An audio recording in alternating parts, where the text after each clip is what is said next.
We are still here at the Museum of Liverpool in the northwest of England, and I'm sitting next to Neil Mcculloch, CEO of Spirit Energy. And Neil, we were just talking about why on earth are we here? Why are we here in the northwest?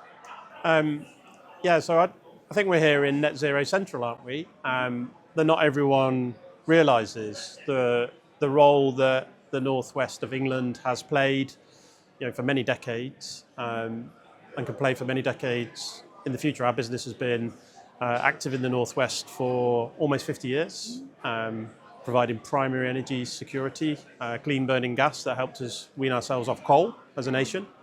And we intend to be here for another 40 or 50 years, burying carbon safely for geological time just about 30 miles away out in the Irish Sea. So this is a great place to do business. So you've evolved your company as the needs have evolved, as the needs of the climate have evolved, as the needs of energy security have evolved. And you found that here there is that amazing combination of geology and geography. Correct, yeah. And so this part of the world has amazing natural capital.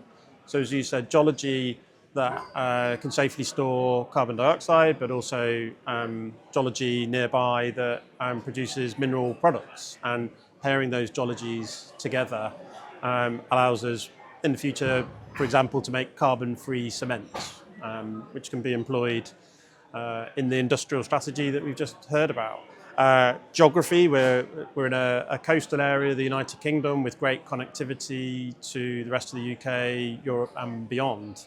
And then let's not forget the human capital. So this is a major population centre, it's a major centre of education.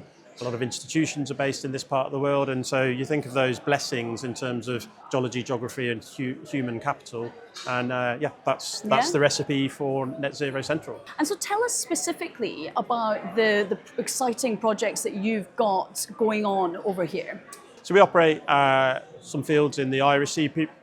We tend to lazily talk about the North Sea, but the UK has some very, very large gas fields out in the Irish Sea, some of the largest in the UK, been active, as I said, for 40 or more years.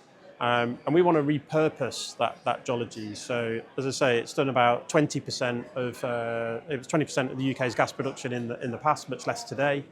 And as we get to the end of this decade, we've committed to bring that business to a stop, turn the flow around, and then inject carbon dioxide into those fields. So we'll start with carbon dioxide from the Peak cluster, so that's just to our southeast, a group of cement and lime factories that produce 3 to 4 million tonnes of CO2 each year that goes into the atmosphere, and we can stop that going into the atmosphere, bury it for geological time, protect those industries, this is existing industry, and decarbonise that.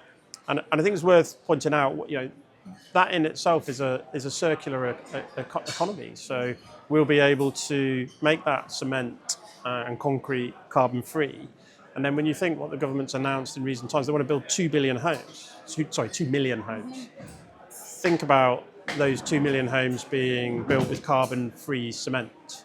And as we retire our assets from just offshore here, that's a lot of tons of steel that we can bring into the UK and recycle, and that can be used in schools, hospitals, etc. So let's think about what the UK has and how it can reuse its skills, its geology, its geography, and its raw materials. And I think just listening to you, it's fascinating for me because the first part of your answer there was really showing and demonstrating a company that with the energy transition in action.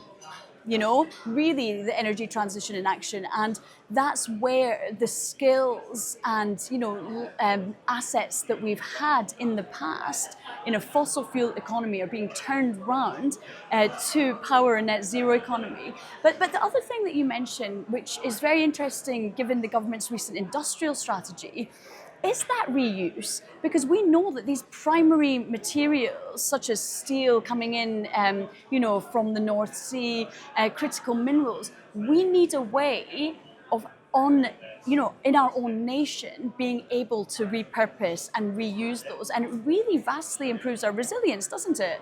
It does. I mean, there's some very concerning and sad events around the world today. And what you've seen is a refocusing on national security. You hear Keir Starmer talking about it. That's the first role of government, is to keep the nation and its people secure. But he also says, and his cabinet, that energy security is national security. And also, when you think about the debate we've had about steel and the fight to save Scunthorpe, is the realisation that you do need the ability to control your own destiny. So yes, we're in a global economy, but there are some things that you want, when there's a tough day, you might need to have homegrown stuff available to you. And I think that's the opportunity, is to make sure that as much as possible is homegrown, because that grows home as well. So if we capture all that activity for the UK, we will see that green growth, we will see energy security, and we will see national security, and working as a team. So, we should be Team GB in this respect, in terms of looking at where are we blessed and where can we advantage ourselves in both the energy transition and just the volatile world that we live in today.